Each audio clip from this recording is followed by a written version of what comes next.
Bueno, pois vamos dar inicio á seguinte parte do programa, que é a presentación das doutoras Antía María López e Miren Manias, que nos van falar de políticas, non?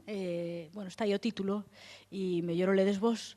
A profesora Antía López é doutora en Ciencias da Comunicación pola Universidade Complutense de Madrid e é profesora titular neste centro, en concreto de Comunicación Audiovisual e Publicidade. É tamén membro do Grupo de Investigación e Estudos Audiovisuais e, pola súa parte, Miren Manias é doutora en Comunicación Social pola Universidade do País Vasco e nestes momentos está na Universidade de Edimburgo. Me equivoco? No, bien. E traballa na Universidade de Edimburgo. Bueno, pois elas van falar do caso concreto do gaélico escocés, pero a partir de aí tamén transversalmente entendo que falaran de políticas, non? Bueno, pois dámoslle...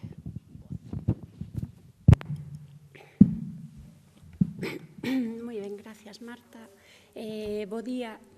Únicamente como pincelada introductoria, comentarlles que o traballo que imos presentar Miren e máis eu a continuación realmente é un traballo en construcción, do cal a primeira parada é este encontro e a segunda parada e probablemente definitiva será en Tallín nunhas cantas semanas. De aí a parcialidade das conclusións realmente e o feito de que a vinculación entre a gran política no sentido da política supranacional, a comunitaria e a vinculación desto con co subtitulado nun marco tan concreto como o escocés,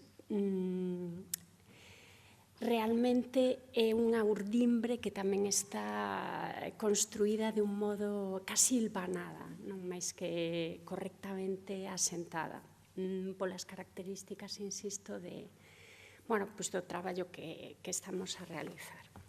Moi ben, dito isto, comezaremos pola xustificación do estudio e paso a utilizar a lingua que nos permite traballar ambas, que é o castelán neste caso. En el marco del proyecto de investigación financiado por la Agencia Española de Investigación que desarrolla el Grupo de Estudios Audiovisuales perteneciente a la Universidad de Santiago de Compostela, en el cual participan otras instituciones españolas como la Universidad de Vigo, la Universidad del País Vasco, la Universidad Pompeu Fabra y la Universitat Oberta de Cataluña, además de las cuales debe mencionarse la participación de l'Université Paris 8 y las anglosajonas University of South Wales y University of Stirling. El citado proyecto lleva por título Patrimonio Cultural Inmaterial para un programa europeo de subtitulado en lenguas no hegemónicas. Y en él se toma como referencia primero un hecho, consideramos ideológico, central en la política comunitaria, esto es el proclamado compromiso con la preservación y el fomento de la diversidad cultural y vinculado a ello, dado que se halla en la esencia misma de lo diverso, el compromiso con la heterogeneidad lingüística europea, en su particular incorporación a una de las manifestaciones encrucijada de la cultura contemporánea y las estructuras económicas existentes. Me refiero concretamente a lo cinematográfico y lo audiovisual. Es por ello que, en lo concreto, la investigación toma como acervo documental de referencia la ya citada Carta Europea de las Lenguas Minoritarias o Regionales, promulgada en 1992, como bien saben, dada su singularidad, la cual recae probablemente en su condición de herramienta de protección y promoción de las lenguas regionales y minoritarias no territoriales y las lenguas oficiales menos difundidas, ¿no? Esta es la consideración que allí podemos encontrar, dado que forman parte del patrimonio cultural europeo amenazado. A esto debe añadirse que la Carta se pretende garantía de derecho a uso en contextos públicos y privados de estas lenguas regionales o minoritarias, de ahí su faceta, digamos, pragmática de la Carta, lo que conduce directamente a la preservación o, en su caso, la recuperación, allí donde haya sido perdido, del Estatuto de Lenguas Vivas. Nos hallamos, pues, ante un hecho de política lingüística europea cuya singularidad recae en su condición de único tratado vinculante para la protección de las lenguas minoritarias en el contexto internacional. Por tanto, esta singularidad recae en su condición de convenio diseñado para la protección y promoción de los derechos humanos a nivel lingüístico. Pues bien, entre los países que han ratificado la Carta y en los cuales se contextualiza nuestra investigación se hallan España, quien ratificó el convenio, el tratado, el mismo año de su promulgación, un país además con varias lenguas oficiales, limitadas en su uso, este es su estatuto según la Carta, caso del gallego, el euskera y el catalán. Asimismo, el Reino Unido, al que haremos referencia explícita en esta ocasión, quien habría llevado a cabo la ratificación más tarde, casi una década después, en 2001, y es precisamente en su adhesión que reconoce el escocés, nuestro caso peculiar de abordaje, gaélico de Escocia, como lengua regional o minoritaria según la definición recogida por la Carta. Precisamente en orden a promover la empleabilidad de estas lenguas, se recoge expresamente el favorecimiento del acceso de las mismas a obras producidas en otras lenguas, mediante el desarrollo de actividades de traducción, concretamente doblaje y subtitulación. Asunto este último en el que hemos centrado nuestra investigación, en cuyo caso se otorga a estas lenguas regionales y minoritarias el Estatuto de Lenguas de Llegada. Y es precisamente en atención a este marco planteado por el Tratado de Referencia que desarrollaremos la investigación, pues vincula un hecho patrimonial cultural amenazado, el hecho lingüístico no hegemónico y una herramienta lingüística ejemplar propia del ámbito cinematográfico y audiovisual, el subtitulado.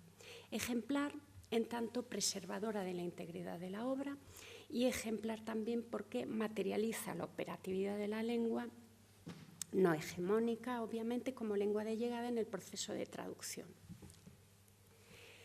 Es por ello que el proyecto de investigación que parcialmente presentamos asume entre sus principales objetivos determinar 26 años después en que se ha traducido la política comunitaria de subtitulado, contenida de modo incipiente en este tratado, con destino a la producción cinematográfica y audiovisual en lenguas europeas no hegemónicas.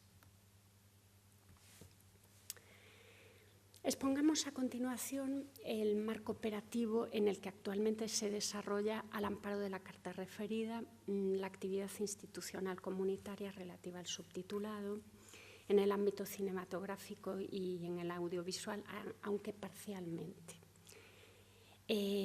Para ello hemos de remitirnos a la comunicación de la Comisión de 9 de diciembre de 2015, muy recientemente, titulada «Hacia un marco de derecho de autor moderno y más europeo», en cuyo seno se ha definido la necesidad de una financiación y un uso más eficaces del subtitulado y del doblaje realizados al amparo de fondos públicos.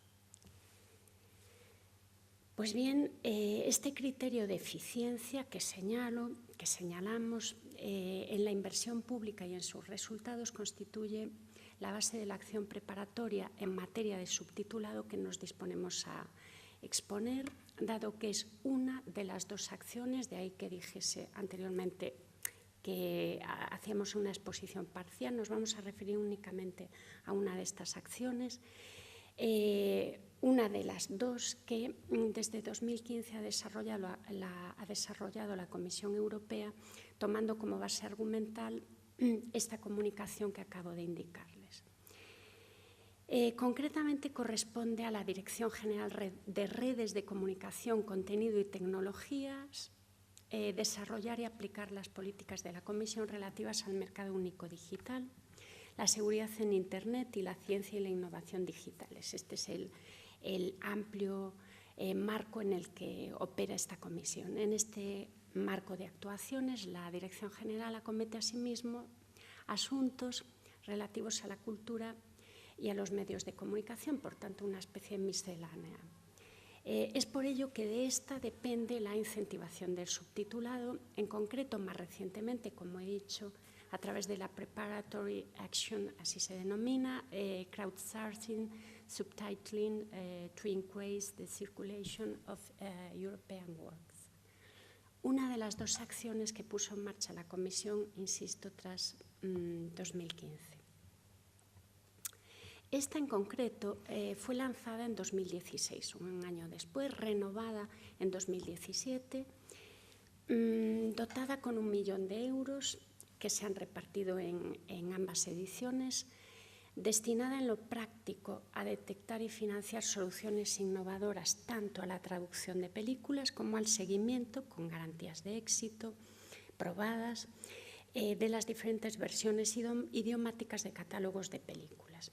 En términos generales, por tanto, el objetivo es mejorar la promoción cultural europea y, en términos más concretos, el objetivo es aumentar la circulación y la disponibilidad de películas europeas, reduciendo los costes de subtitulación. Con esto último se minimiza, en principio, el impacto del coste de los subtítulos de cara a la industria, al tiempo que de cara a la ciudadanía se optimiza la financiación pública. Este es el reclamo, digamos, sociocultural para la traducción de películas. La problemática a subsanar y a la que da respuesta la iniciativa se concreta en el hecho de que, tanto en el caso del subtitulado como del doblaje, aun cuando herramientas esenciales en la promoción de la diversidad cultural y en el alcance de nuevas audiencias, tal como se expresa en la convocatoria de esa acción preparatoria, sin embargo, las salas de exhibición cinematográfica, los canales de televisión y los servicios de vídeo bajo demanda encuentran dificultades para ofrecer versiones de películas en un idioma distinto al del territorio en el que éstas se exhiben.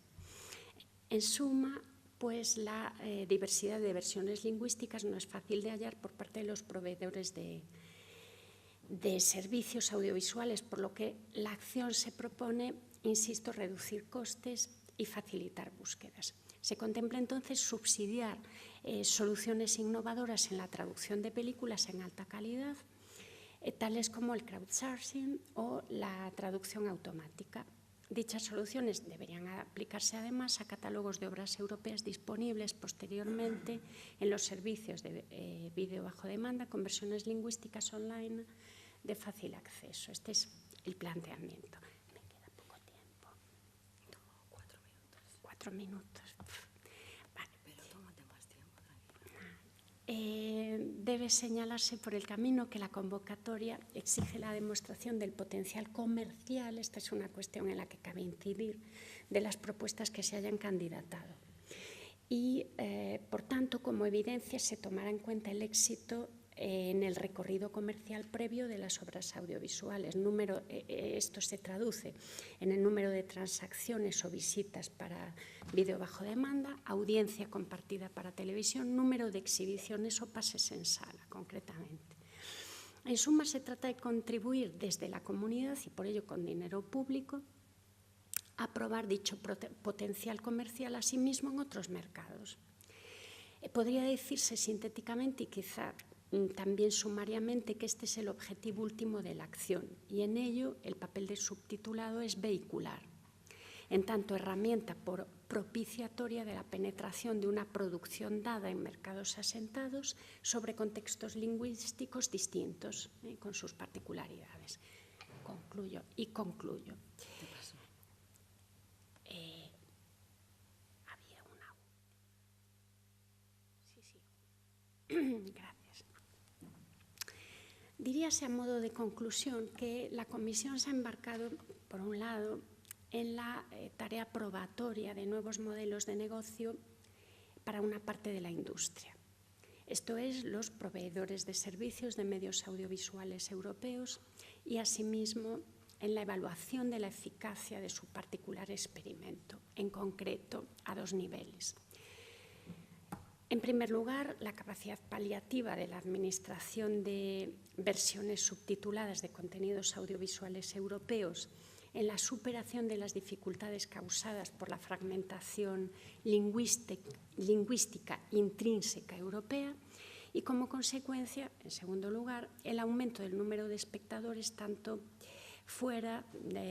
dentro como fuera de la Unión Europea, comparando para ello el alcance de audiencia de contenidos audiovisuales similares con y sin subtitulación, compartiendo los resultados, además, públicamente con las partes interesadas y los responsables de las políticas públicas.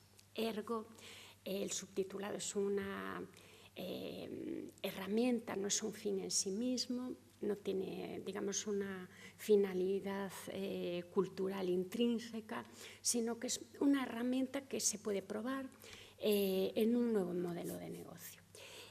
Así pues, desde el punto de vista político, en connivencia con el punto de vista industrial, la desaceleración del material cultural audiovisual debido a las fronteras lingüísticas es un hecho que requiere de acciones facilitadoras en la lógica comunitaria de la difusión online transfronteriza. Gracias.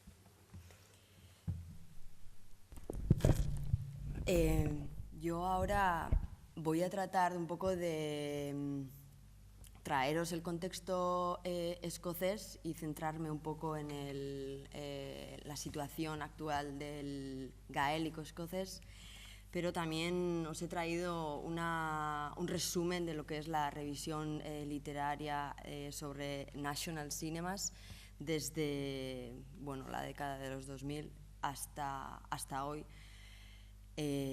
Como me lo pidieron un poco para el foro de 2 días de hoy, pues tengo por una parte esto y después ya traeré un poco la situación del caso gaélico escocés, pero no en lo que se refiere a la utilización de subtítulos, porque no hay una política como tal en sí.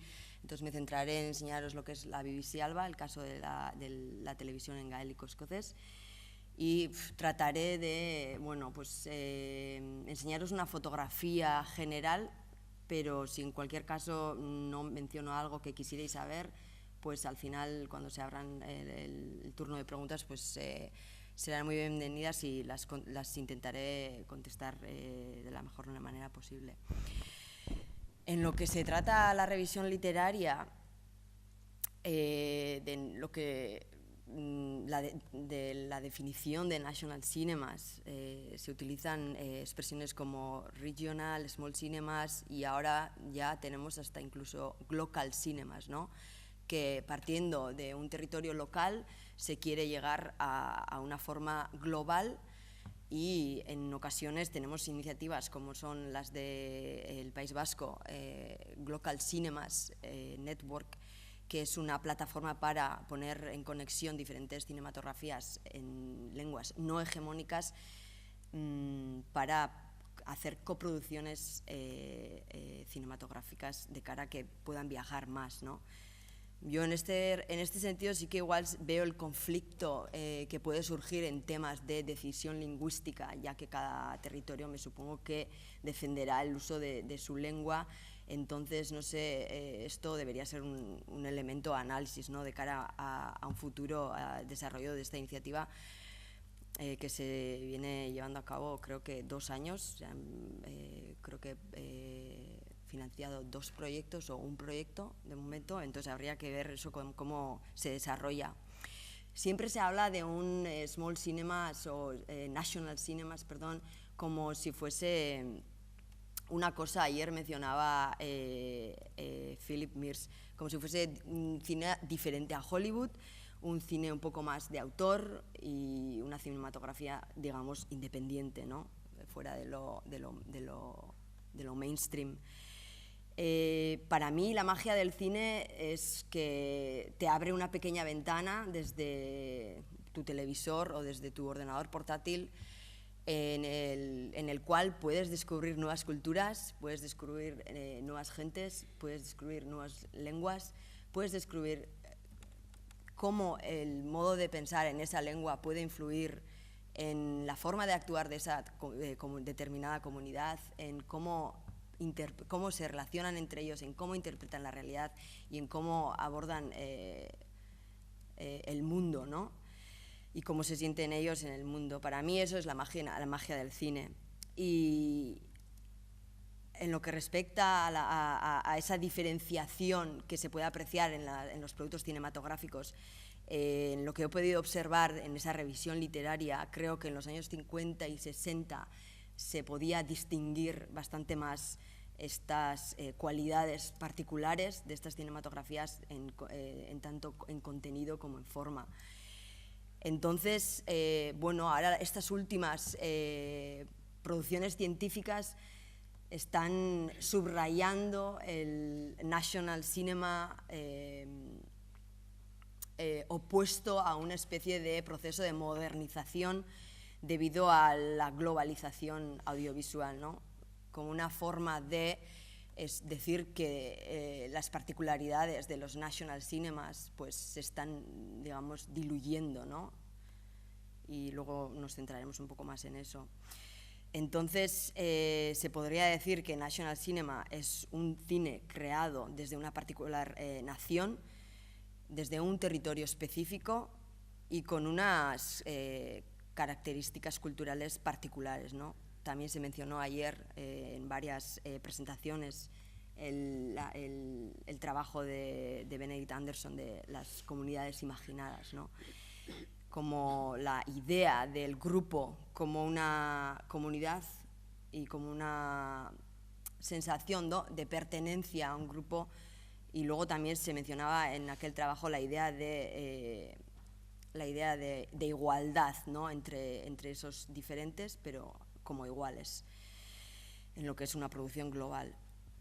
Después tenemos el trabajo de Cinema Nation del año 2000, que se hace un acercamiento sociológico hacia el nacionalismo cinematográfico y se definen también los retos, ¿no?, a abordar en un futuro próximo en respecto a que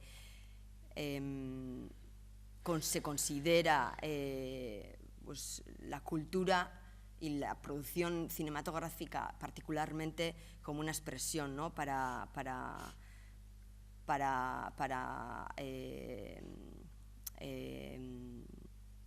hacer más fuerte esa sensación de pertenencia de una comunidad, de los miembros de una comunidad. Luego, en 2004, podemos encontrar el trabajo de Susan Ward, que se titula National Cinema or Creative Industries, Film Policy in Transition, y nos habla de una nueva economía que se está creando con actividades comerciales, aparte de la cultural, y cómo una economía global basada en el conocimiento puede tener también un impacto en la forma tradicional de desarrollar políticas cinematográficas.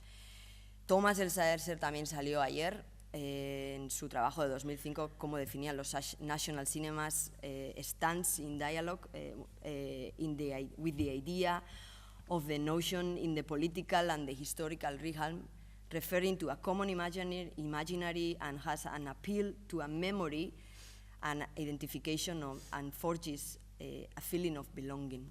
Así lo definía un poco Elsaesser en el año 2005. Y después, en el mismo año también tenemos Small Nation Global Cinema, The New Danish Cinema, también por Mary Hort.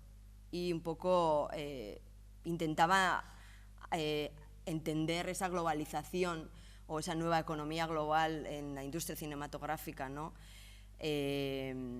mediante la producción cultural y específicamente cinematográfica de las pequeñas naciones. Y ella se basó en el caso danés.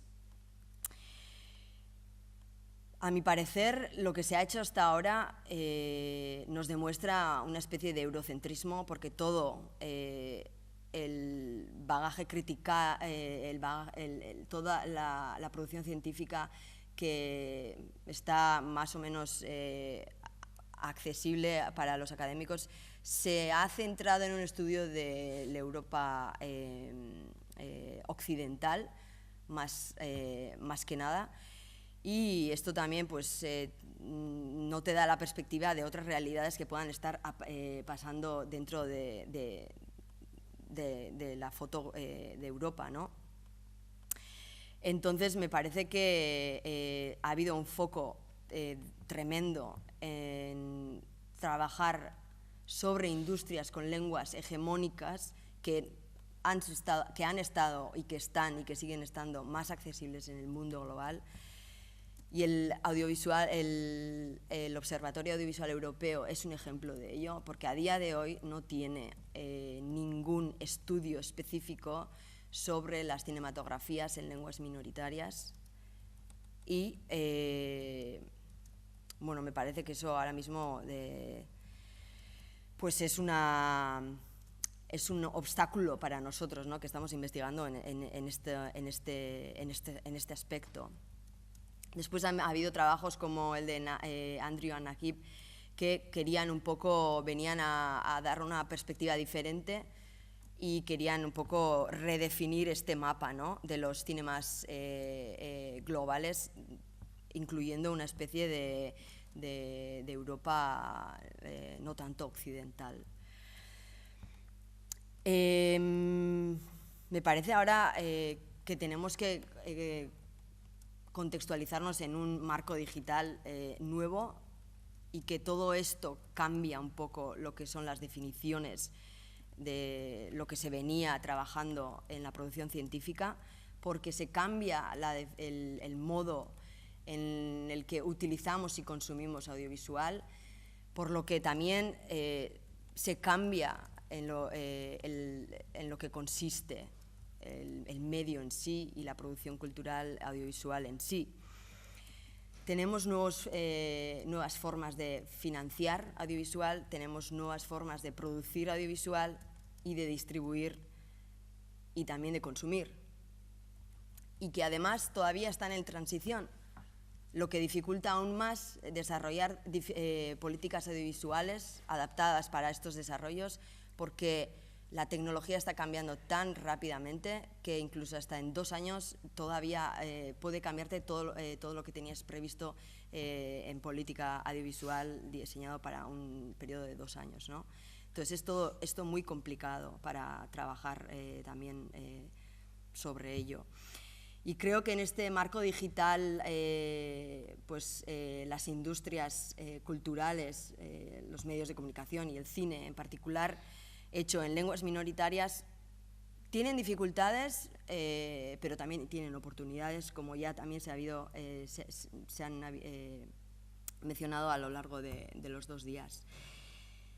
Mike Cormack dijo en un trabajo escrito en el 2010 que las comunidades virtuales, por ejemplo, al no tener una actividad de cara a cara, pues es muy dificultoso, es un obstáculo a la hora de que estas comunidades se hagan fuertes, porque las comunidades con lenguas minoritarias necesitan de la interacción física muchas veces para entender ciertos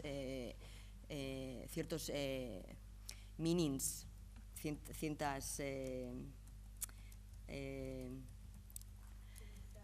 ciertos significados, exacto, gracias. Y esto pasa con el pastoral que mencionaba Beatriz en su presentación anterior. Creo que muchas veces esto no obtiene audiencia en ETV porque este tipo de teatro te requiere también la presencia física, ¿no? Entonces no es lo mismo verlo físicamente in situ que por la televisión. Esto es una reflexión que he hecho yo sobre esto, pero a lo mejor no estoy en lo cierto, pero me parece que tiene sentido.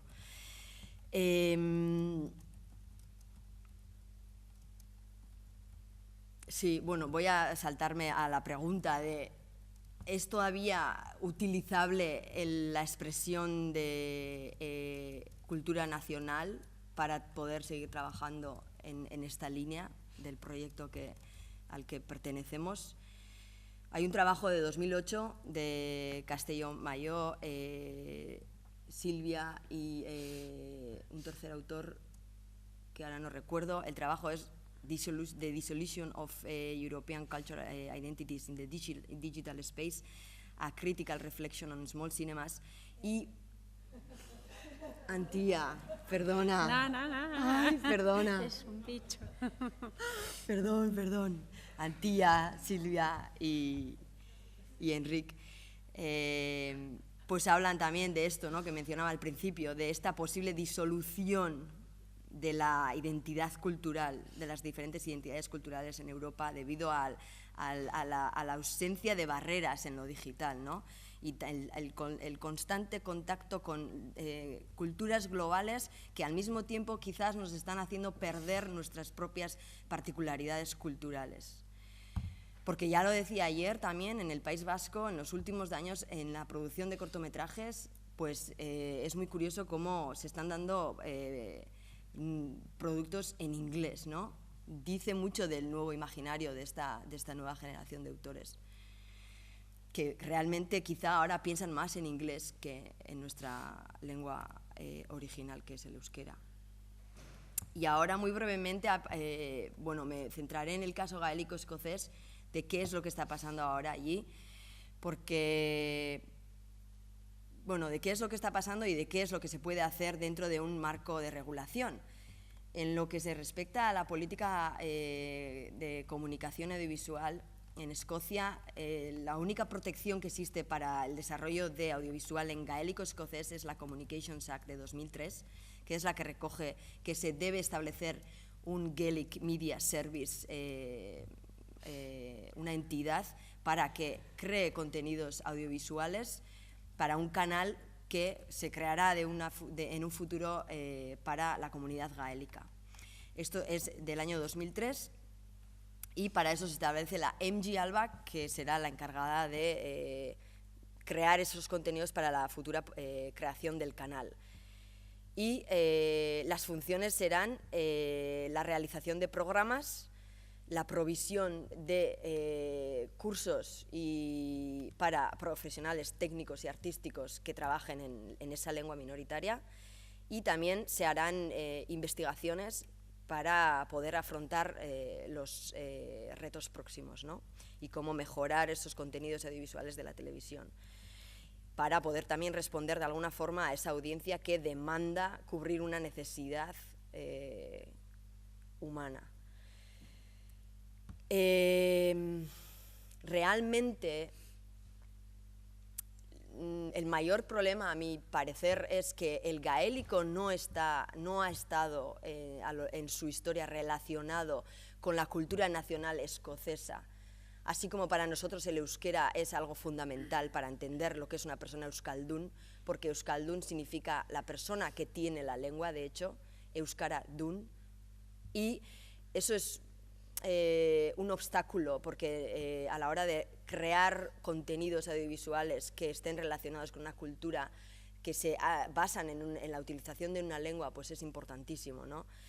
Entonces creo que esto, en el caso gaélico-escocés, es un problema, y hay estudios que dicen que el gaélico nunca ha sido la lengua original y tradicional de Escocia, pero existen también otros estudios que dicen exactamente lo contrario, y después tendríamos el ejemplo de los nombres de las diferentes ciudades y pueblos de Escocia que tienen precisamente nombres originalmente en gaélico, por lo que es difícil explicar realmente lo que sucedió en el pasado.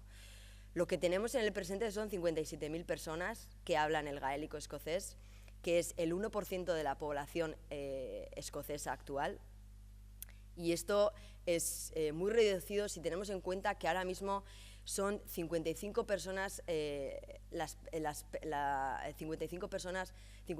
personas las que puedan hablar polaco, Por lo tanto, el poder también de cada comunidad en un mismo territorio puede crear conflictos a la hora de desarrollar políticas de protección. Tiene el canal una audiencia media de 70.000 personas semanales, perdón, y esto sería un 75% de la población a la que puede llegar el canal.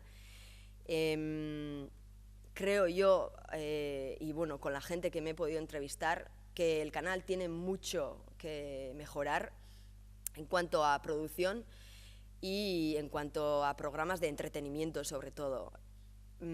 Pero ahora mismo tiene un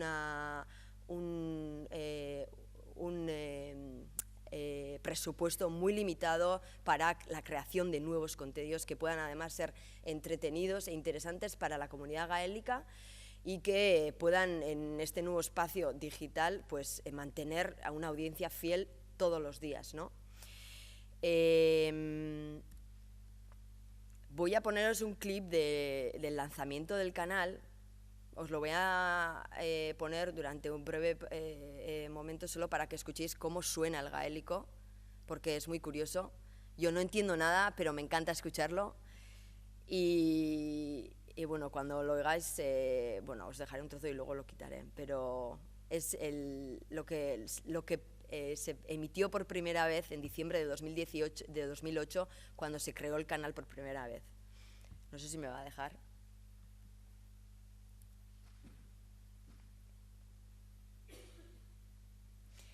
Hay que decir también que el gaélico tiene muy mal... Sí, yo creo que necesito ayuda.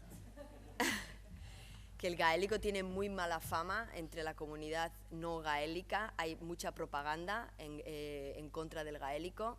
Se escriben artículos todos los días en contra de la inversión de dinero público en establecer políticas para proteger la lengua, incluso para dedicarlas al canal. Y me parece que el canal también hace un esfuerzo por conectar con una audiencia joven que no identifiquen la utilización del gaélico como si fuese una cosa no moderna, no interesante, porque hay mucha gente que no la utiliza por vergüenza. Hay mucha gente que no la utiliza también porque hay mucha gente que no sabe leer en la lengua, que no sabe escribir en la lengua. Es una lengua muy oral y pues no, entre la gente joven sobre todo no se utiliza mucho por vergüenza. Y el canal me parece que hace un esfuerzo tremendo por dar una nueva imagen de lo que es la lengua.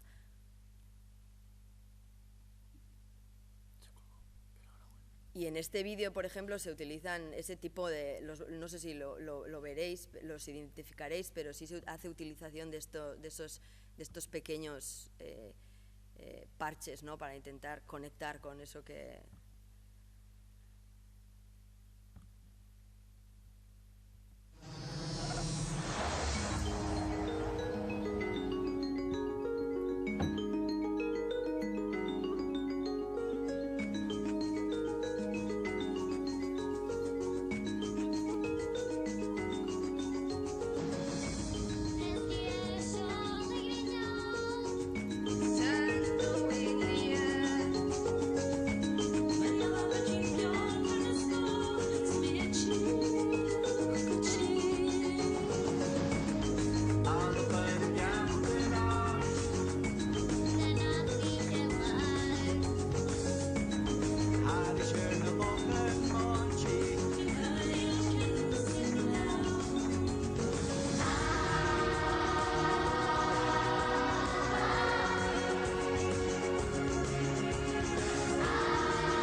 La mayor parte de los hablantes se localizan en las Highlands, pero se están creando nuevas escuelas en Glasgow, en ciudades grandes como Glasgow y Edimburgo, nuevas escuelas que enseñan en gaélico, que educan a la gente en gaélico. Por eso se enseñan partes de Escocia que están en las Highlands, pero también en las ciudades, para intentar conectar los dos públicos, digamos. Se utiliza gente joven para decir que todavía es una lengua que vive. Se utiliza gente mayor porque es sobre todo la gente mayor la que más utiliza la lengua. Y se utiliza en diferentes puntos de Escocia para transmitir una especie de... El gaélico se puede usar para vivir, el gaélico se puede utilizar para el día a día, para hacer comercio. O sea, es una industria que puede tener un impacto económico también. Se trata de, yo creo, transmitir una idea que ahora mismo pues está trayendo muchísimos problemas, ¿no? Porque dar esta imagen de una lengua pues, es un poco pena. Bueno, un poco para que tengáis la idea.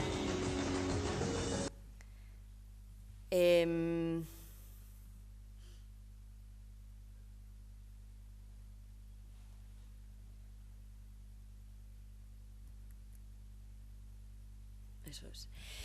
En el 2017 se ha creado la nueva carta para el seguimiento de la BBC en general, y es una nueva carta para el desarrollo durante los siguientes 10 años, y no se hace específicamente referencia al gaélico, por lo que, pues bueno, no se sabe cómo se va a desarrollar el canal en los últimos 10 años si no hay nada que le haga referencia en esta nueva carta de la BBC.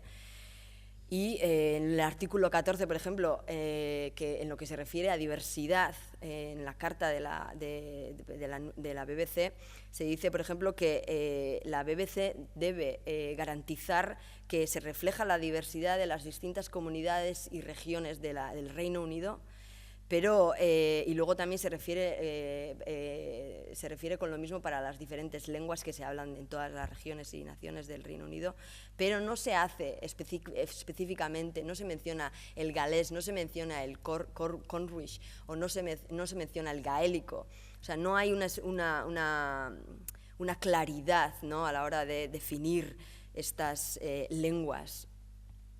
Entonces, ¿cómo se va a afrontar esta revolución digital? Es la gran incógnita ahora mismo para la BBC Alba. Y bueno, también yo diría que ante una audiencia tan fragmentada que además está viendo canales muy diferentes todos los días, hoy veo A, hoy veo B, hoy veo C, es muy difícil tener una audiencia fiel hoy en día. Y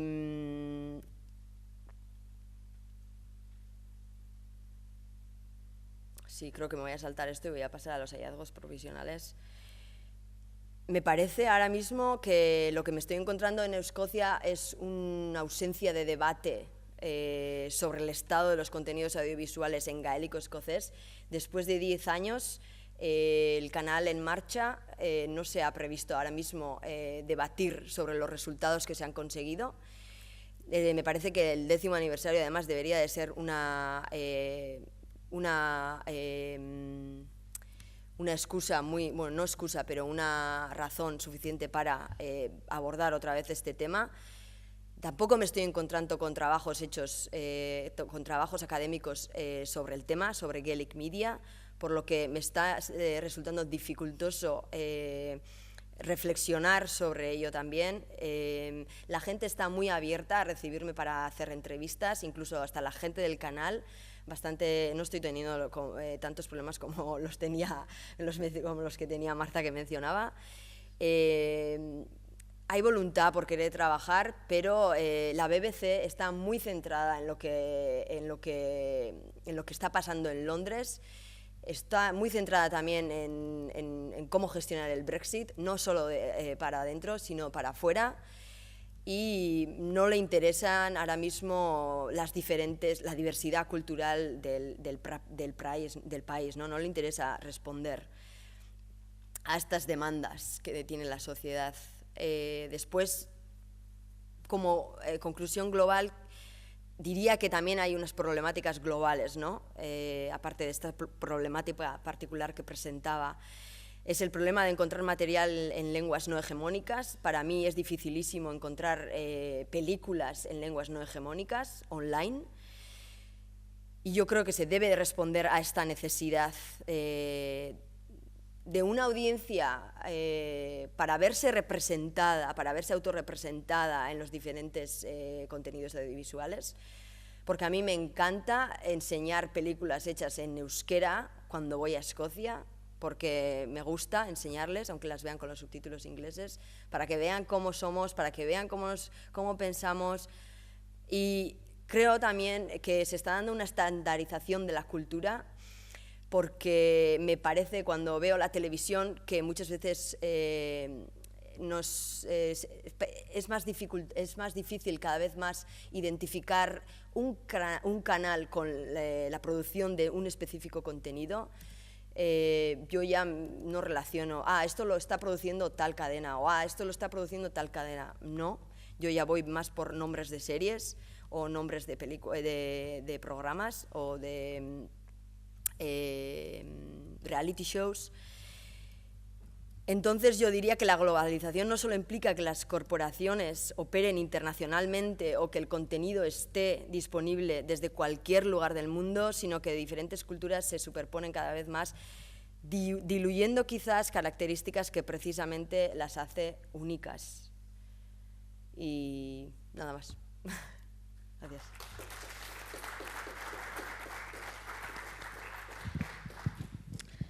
Any question for Antía Miren?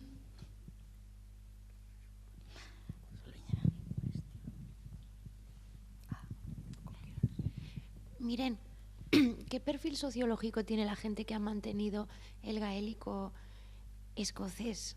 ¿Edad, lugares en los que viven, oficio? Por curiosidad y también por la representación que se hace de lo escocés en el fragmento que pusiste de la televisión. Pues yo creo que la gente, sociológicamente hablando, puede ser bastante diversa, pero ahora mismo en las escuelas de Edimburgo y en Glasgow, por ejemplo, los padres que deciden sumergir... No que se mantuvo, no que se realfabetiza, digamos, no que...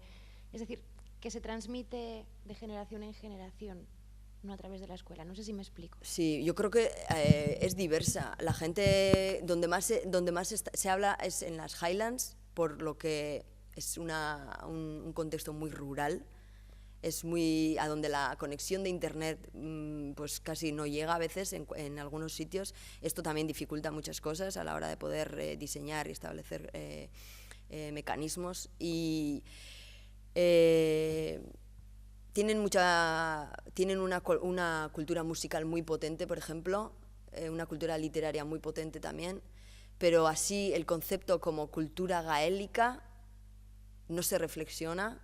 Siempre es Gaelic music o Gaelic literature, no es Gaelic culture, es más... Y eso, bueno, pues también dificulta, ¿no? Porque la gente escocesa no hay un awareness, no hay un... Cada vez más, quizás ahora, en los últimos 10 años, pero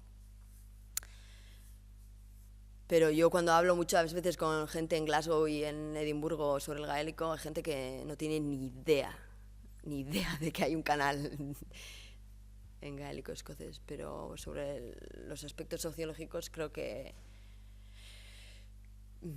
diversa, pero middle class, probablemente.